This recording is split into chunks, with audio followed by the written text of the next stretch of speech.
नमस्कार, आप देख रहे हैं जम्मू लिंक्स न्यूज़ और मैं हूं विशाल शर्मा। कैप्शन में आपने पढ़ लिया होगा कि ये जो खबर मैं आपको बताने जा रहा हूं ये किस विषय पर है। दरअसल आज पूरे शहर में सीडी हॉस्पिटल सुर्खियों में था और सुर्खियां इस वजह से कि वहां पर जो कोविड के मरीज़ हैं वो अब बाहर बैठकर ऑक्सीजन ले रहे हैं। रिपोर्टिंग सबने की और हमने भी उस वक्त यही रिपोर्ट दिखाई कि अंदर जो बेड्स हैं वो अवेलेबल नहीं है और इसी वजह से जो पेशेंट्स हैं वो बाहर बैठकर लॉन में और जो स्टेयर्स वहाँ पर जो सीढ़ियाँ थी वो ऑक्सीजन ले रहे हैं। और ये तस्वीरें बहुत ही विचलित करने वाली थी कि जो मरीज़ है वो अब हॉस्पिटल के बाहर लॉन में या सीढ़ियों पर बैठकर ऑक्सीजन ले रहे हैं। और उस वक्त काफ़ी जो पैनिक था वो देखने को मिला। बहुत से लोगों ने हमें फ़ोन कॉल्स भी किए और हमने भी उन्हें यही कहा कि हाल फिलहाल स्थिति जो है वो अच्छी नहीं है और बेड्स जो हैं वो कम है। हालांकि इसमें कोई दो राय नहीं है कि बेड जो है वो हमारे पास कम है, लेकिन जो तस्वीर आज पूरे शहर ने देखी, पूरे देश ने देखी कि आखिर जम्मू में सीडी हॉस्पिटल के बाहर जो मरीज़ थे वो लॉन में और सीढ़ियों पर बैठकर ऑक्सीजन ले रहे हैं, तो वो तस्वीर असल में थी क्या। और जब हमने इस पूरे मैटर को इन्वेस्टिगेट किया, हमने ये बात अच्छे से खंगालने की कोशिश की और बहुत से हमारे विश्वसनीय सूत्र हैं, हमने उनसे भी ये बात पूरी तरह से कंफर्म की, तो हमें ये मालूम चला कि ये तस्वीर अब सीडी हॉस्पिटल में आपको रोज़ देखने को मिलेगी। ये आज की तस्वीर नहीं थी। अब आप जब भी सीडी हॉस्पिटल जाएंगे आपको यही सेम पिक्चर जो है देखने को मिलेगी। मरीज़ आपको ऐसे ही बाहर ऑक्सीजन लेते हुए मिलेंगे। और एक चीज़ ध्यान दीजिएगा कि ये ऑक्सीजन जो है ये ट्रीटमेंट का पार्ट है। ये ऑक्सीजन सिलेंडर्स हॉस्पिटल की तरफ से इन्हें थे और एम्बुलेंसेस में और बाहर बैठे हुए जो पेशेंट्स थे उन्हें ऑक्सीजन प्रोवाइड करवाई गई थी। और ये इसलिए था क्योंकि सीडी हॉस्पिटल अब एक ट्राइएज फैसिलिटी है जहाँ पर जितने भी जो मरीज़ पहुँच रहे हैं, पेरिफेरी से पहुँच रहे हैं या फिर लोकल हैं, तो सबसे पहले उन्हें सीडी हॉस्पिटल में ही रिपोर्ट करना है। अब डायरेक्ट आप जीएमसी या गांधीनगर या जो बाकी के डेडिकेटेड हॉस्पिटल्स हैं कोविड के, वहां पर आप नहीं जा सकते। तो आपको पहले सीडी हॉस्पिटल ही आना है और सीडी हॉस्पिटल में आके आपको ट्राइएज जो फैसिलिटी है वहां पर जाना है, खुद को इंस्पेक्ट करना है। और ट्राइएज जो फैसिलिटी है उसके लिए आपको पहले थोड़ा वेट करना होगा क्योंकि जो पेशेंट्स पहले पहुंचे होंगे और खासकर जो क्रिटिकल पेशेंट्स होंगे उन्हें वहां पर कुछ प्रायोरिटी दी जाती है। और आपने तस्वीरों में देखा भी होगा, हालांकि हमने भी उस वक्त नोट किया था कि जो पेशेंट्स बाहर थे वो काफ़ी कंफर्टेबल थे, बड़े आराम से वो वहां पर बैठकर ऑक्सीजन ले रहे थे। और कुछ एक लोग जो थे वो अपना जो मोबाइल फ़ोन है वो यूज़ कर रहे थे और उनके जो अटेंडेंट्स थे उनसे बात भी कर रहे थे और उनकी जो कंडीशन थी वो सबकी स्टेबल ही थी। तो ऐसे में ये तमाम जो पेशेंट्स थे ये ट्राइएज फैसिलिटी के लिए बाहर बैठे हुए थे, ये अपने टर्न का इंतज़ार कर रहे थे। लेकिन माजरा ये था कि ये कोविड पॉजिटिव थे और एज पर द एसओपीज और गाइडलाइंस जम्मू लिंक्स न्यूज़ जो है वो एसओपीज का पालन करता है और इसीलिए हम उन पेशेंट्स के पास नहीं गए, हमने उनसे ज़्यादा इन्वेस्टिगेट वहाँ पर नहीं किया। लेकिन जब हमने इस मामले की पूरी जाँच की और जो हायर अप्स हैं और जो हमारे सोर्सेस हैं, जब हमने उनसे बात की तो उन्होंने स्पष्ट कर दिया कि ये तमाम लोग ट्राइएज फैसिलिटी की वजह से बाहर थे। और जब इनका जो मेडिकल एग्जामिनेशन है वो हो गया और जिस वक्त ये कंफर्म हो गया कि ये कोविड पॉजिटिव है और इन्हें किस श्रेणी के ट्रीटमेंट की ज़रूरत है, तो उसके अकॉर्डिंग उन्हें वहाँ पर बेड्स दे दिए गए। बेड्स की संख्या हालांकि ज़्यादा नहीं है, मैं एक बार क्लियर कर दूं, लेकिन आज सीडी हॉस्पिटल में 16 बेड जो थे वो खाली थे। जिस वक्त ये तस्वीरें पूरा शहर देख रहा था उस वक्त भी सीडी हॉस्पिटल में बेड्स मौजूद थे और ये लोग केवल ट्राइएज फैसिलिटी की वजह से ही बाहर बैठे हुए थे। और उसमें से मैं आपको बता दूं कि आइसोलेशन में 13 बेड्स सीडी हॉस्पिटल में वैकेंट थे और आईसीयू में 3 बेड्स वैकेंट थे। तो ये आज की पहले वो जो तस्वीरें पूरे शहर ने देखी और एक पैनिक जो था पूरे शहर में था, तो ये उस पर हमारी इन्वेस्टिगेटिव रिपोर्ट है कि वो ट्राइएज फैसिलिटी की वजह से लोग बाहर बैठे हुए थे। ऐसा कुछ नहीं था कि बेड्स की संख्या 0 हो चुकी थी। बेड्स 16 मौजूद थे, 13 आइसोलेशन के और 3 आईसीयू के। और मैं थोड़ा सा आपको अब तस्वीर क्लियर कर दूं क्योंकि लोग एसओपीज का पालन नहीं कर रहे। लोगों को लग रहा है कि शायद स्थिति जो है वो ठीक है और इतना परेशान होने की ज़रूरत नहीं है। तो अभी हाल फिलहाल ये ट्राइएज सुविधा की वजह से मैनिपुलेट किया जा रहा है कि किस पेशेंट को सबसे ज़्यादा ज़रूरत है बेड्स की, उसे सबसे पहले प्रायोरिटी पर आईसीयू या दूसरा जो आइसोलेशन है वहाँ पर शिफ्ट किया जाए। और उसमें से भी आगे फर्दर कुछ ब्रेकअप्स हैं, इन्वेजिव वेंटिलेटर और नॉन इन्वेजिव वेंटिलेटर। लेकिन आपको मैं बता दूं फिलहाल जो टोटल बेड कैपेसिटी है जम्मू डिवीज़न की, वो देखिए मैं आपको बताता हूं कि टोटल बेड्स हैं 1903 और पेशेंट एडमिटेड थे 1064, आज की बता रहा हूं। और इसमें से आइसोलेशन वाले थे ये देखिए 745 और 94 आईसीयू। और अगर जम्मू पेरीफेरी की बात करें हम, टोटल ये जो 4 या 5 हॉस्पिटल्स हमारे पास अवेलेबल हैं, तो हमारे पास 1020 बेड्स हैं। अगर आप जम्मू के नियर बाई एरियाज़ में रहते हैं, गांधीनगर में रहते हैं, अगर आप नियर बाई अखनूर में रहते हैं या आप किसी और एडजॉइनिंग एरिया में हैं, तो आप ये समझिए कि आपके पास जो बेड कैपेसिटी है वो 1020 की है। 1903 आप छोड़ दीजिए, उसमें राजौरी, डोडा, पुंछ भी शामिल है। तो ये जम्मू का जो मैं आपको गिन के बता दूं कि 7 हॉस्पिटल्स हैं कुल। CD hospital, GMC Gandhinagar old block, Gandhinagar new block, psychiatric hospital, उसके बाद एसडीएच बलवाल है और एक एस्कॉम जम्मू है। ये इन हॉस्पिटल्स का जो है ये आपके पास टोटल बेडिंग कैपेसिटी है और ये ज़्यादा नहीं है, ये 1020 की है। अगर आप नारायणा जा सकते हैं तो वो एक अलग ऑप्शन है, लेकिन टोटल 1020 की जो मैंने कैपेसिटी है ये अभी काउंट की है, ये इन हॉस्पिटल्स की बनती है। ज़्यादा भी कर लेंगे, अगर आप प्राइवेट भी एड अप कर लेंगे तो 1100 या 1200, इससे ज़्यादा की आपको फिलहाल जम्मू के पेरिफेरी में आपको ज़्यादा बेड कैपेसिटी कोविड की नहीं मिलने वाली है। और इसमें से भी जो आइसोलेशन बेड्स हैं मैं बता दूं कि 882 हैं और आईसीयू बेड्स 138 हैं। ये यहाँ का मैं आपको इन शॉर्ट बता रहा हूँ। आप अगर थोड़ा सा प्लस माइनस भी करेंगे तो कितना जाएंगे आप? 1020 मैं बता रहा हूँ, प्राइवेट एडअप कर लीजिए अगर उनका नारायणा भी आप एडअप करते हैं, या फिर आप एक और अगर प्राइवेट हॉस्पिटल को ऐड कर लेंगे, 100 की कैपेसिटी बढ़ा लेंगे, 150 की बढ़ा लेंगे आप तब भी 1200-1300 से ऊपर नहीं जा सकते हैं। और मामले देखिए कितने मामले रिपोर्ट हो रहे हैं, 5000 का फिगर आज टच हुआ है ऑलमोस्ट। तो मामले काफ़ी ज़्यादा बढ़ रहे हैं और ये बहुत ही चिंता का विषय है। जम्मू की अगर डिवीज़न की बात करें तो 1685 जो मामले हैं वो जम्मू डिवीज़न के थे और 600-700 के करीब जो मामले थे वो जम्मू डिस्ट्रिक्ट के थे। और यहीं से थोड़ा सा आप आंकलन लगा सकते हैं कि जो बेड कैपेसिटी मैं आपको बता रहा हूँ 1020 की, और जम्मू में जो केसेस जो रिपोर्ट हो रहे हैं वो देखिए आज 617 के करीब हैं। तो 617 मामले रिपोर्ट हुए, 1020 हमारे पास बेड है, यानी कि वही आंकलन कहीं ना कहीं जाकर पूरा बैठता है कि बेड कैपेसिटी जो अवेलेबल थी आज, तो उतनी अवेलेबिलिटी हमने मेंटेन जो है वो की है। लेकिन सवाल ये है कि ये अधिक देर तक रह नहीं सकती। आज जो तस्वीरें पूरे शहर ने देखी और उस वक्त जो पैनिक पूरे शहर में था, तो ऐसा लग रहा था कि आप शायद लोग सड़कों पर नहीं आएंगे, लेकिन ऐसा देखने को नहीं मिला।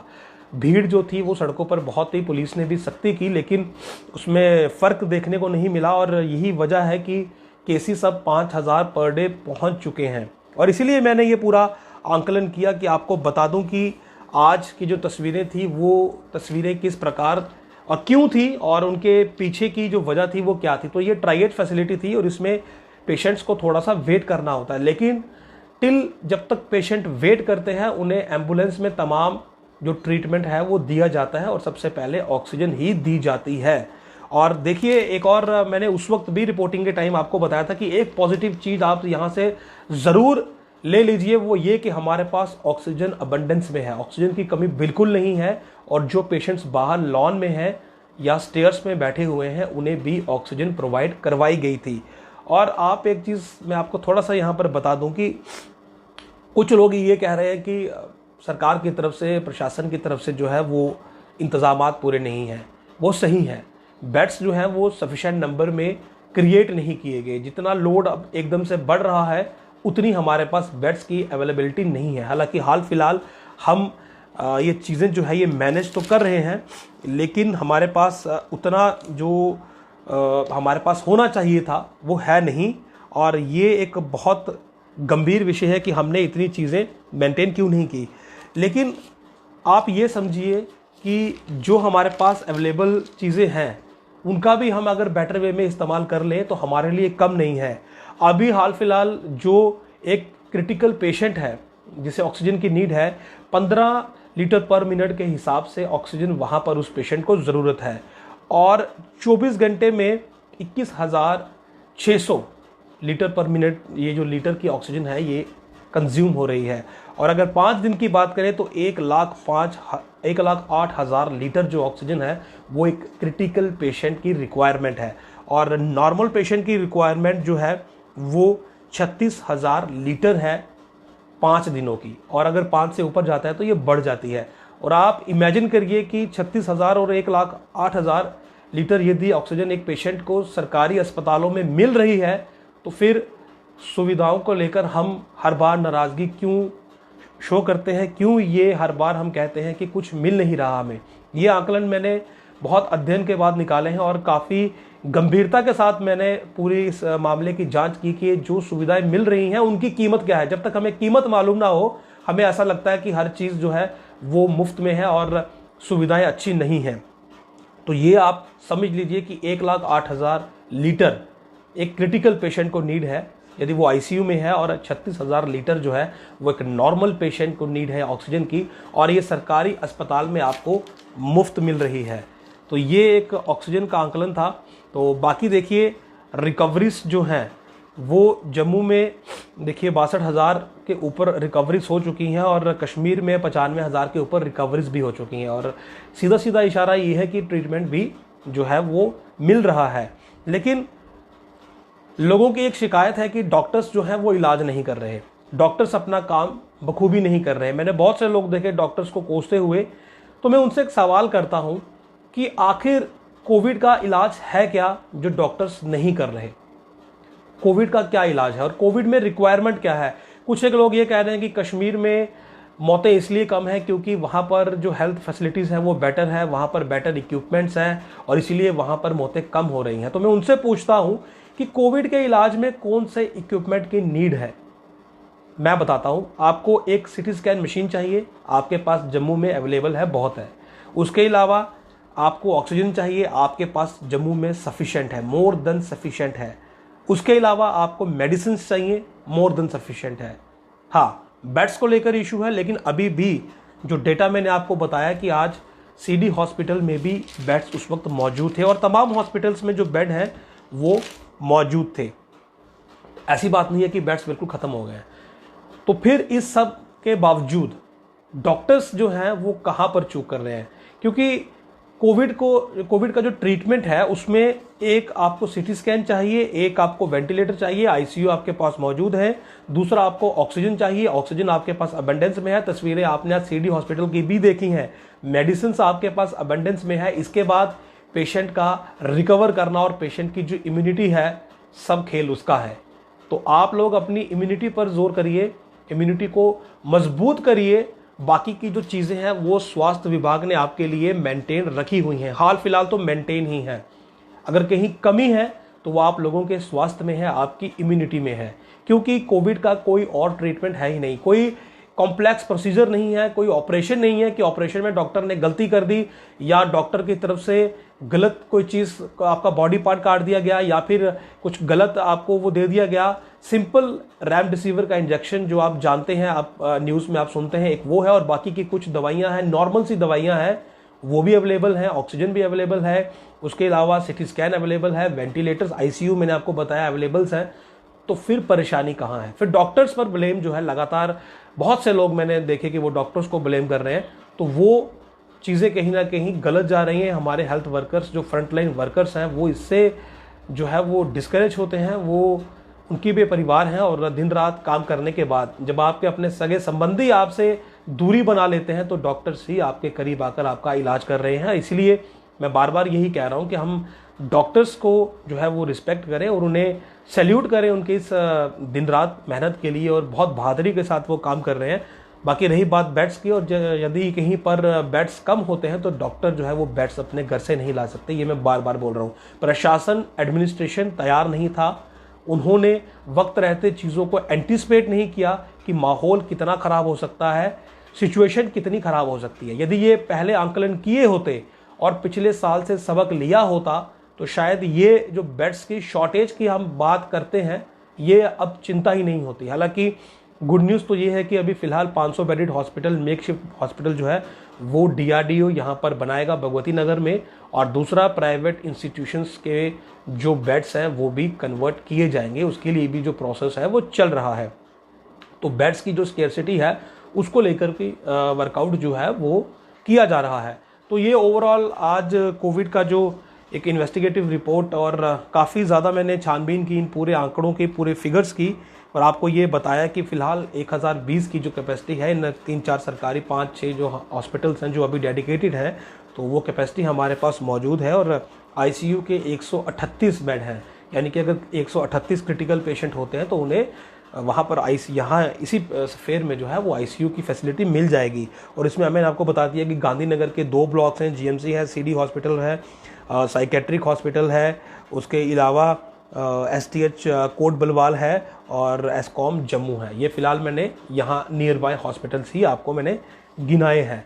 तो ये फिगर्स हैं, और तस्वीरों के लिए मैंने आज फिर आपको बता दिया कि तस्वीरें उस वक्त काफ़ी ज़्यादा विचलित करने वाली थी कि कोविड के मरीज़ बाहर बैठकर अब ऑक्सीजन ले रहे हैं। लेकिन जब हमने इन्वेस्टिगेट किया तो ये क्लियर हुआ कि ट्राइएज फैसिलिटी, जिसके तहत पेशेंट्स को पहले एग्जामिन किया जाता है और उनकी जो इमरजेंसी है, जो अर्जेंसी है, उसको नोट किया जाता है कि ये कितना क्रिटिकल है और इसको ICU की नीड है या आइसोलेशन की नीड है या फिर होम आइसोलेट से काम चल जाएगा। तो ये वहाँ पर डिसाइड किया जाता है, और ये डिसाइड होने के बाद ही उन्हें जो है वो हॉस्पिटल्स में शिफ्ट किया जाता है। किसी को गांधीनगर भेजते हैं, किसी को ओल्ड ब्लॉक में, या फिर जो मैंने बाकी बताए हैं अलग अलग करके, या फिर किसी को GMC में। तो वो सभी अपने ट्राइएज फैसिलिटी का वेट कर रहे थे। और उस वक्त भी CD हॉस्पिटल में 16 जो बेड्स थे वो मौजूद थे, जिनमें से 3 ICU के थे और 13 आइसोलेशन के थे। और बाकी के हॉस्पिटल्स में भी काफ़ी ज़्यादा जो बेड्स थे वो उस वक्त मौजूद थे, और ऐसा बिल्कुल नहीं था कि बेड्स जो थे वो खाली हो गए थे। देखिए उस वक्त की मैं आपको एक और बता देता हूँ। उस वक्त GMC में 44 बेड थे, और उसमें से ICU के 2 बेड्स तब GMC में भी खाली थे। गांधीनगर में देखिए 90 के करीब बेड खाली थे, 89 है ये फिगर। ओल्ड ब्लॉक में 5 बेड खाली थे, और साइकेट्रिक हॉस्पिटल में 70 बेड खाली थे। 70 की कैपेसिटी है और 70 के 70 खाली थे। उसके अलावा STH कोट बलवाल में 72 की कैपेसिटी है और 72 खाली थे। और एस्कॉम जम्मू में 41 की कैपेसिटी है और ये सभी खाली थे। तो ये उस वक्त अवेलेबल कैपेसिटी थी हमारे पास, और वो केवल ट्राइएज की वजह से लोग बाहर बैठकर अपने नंबर का इंतज़ार कर रहे थे। हालांकि उस वक्त भी वो अंडर ट्रीटमेंट थे और अंडर ऑब्जर्वेशन थे।